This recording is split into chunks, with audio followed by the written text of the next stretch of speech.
Yassine, 2 lettres. Une ouverture énigmatique, une sourate que le prophète a nommée le cœur du Coran. Une sourate qu'on récite pour les mourants.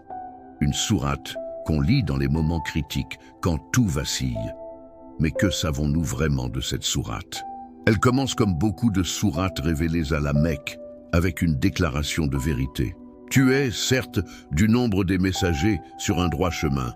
Le message est clair, le prophète est légitime, et son appel est une miséricorde. Puis vient une histoire mystérieuse, une ville, des messagers rejetés, et un homme qui accourt du bout de la ville. Il n'était ni prophète ni ange, juste un croyant, courageux. Il appelle son peuple à Dieu, il le tue. Mais écoute ce que dit Allah juste après sa mort. « Entre au paradis », dit Allah.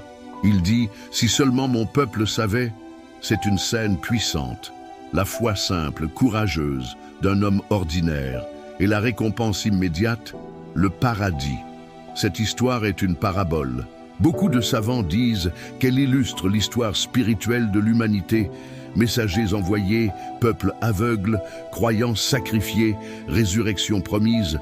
Puis vient la deuxième moitié de la sourate, un changement de ton, des signes de la création.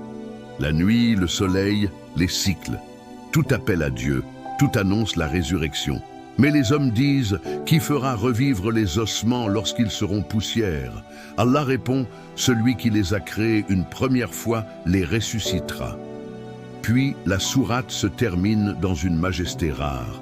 Sa seule parole, lorsqu'il veut quelque chose, c'est « sois » et « c'est ». Yassine n'est pas simplement une sourate pour les mourants. C'est une sourate pour les vivants. Elle redonne un cœur à ceux qui ont perdu la foi. Elle redonne un sens à ceux qui ont oublié la direction. Elle est appelée le cœur du Coran, parce qu'elle parle au cœur. Elle le réveille, le secoue, le rassure. Alors, ne réserve pas cette sourate aux derniers instants. Lis-la aujourd'hui, médite-la et vis selon sa lumière.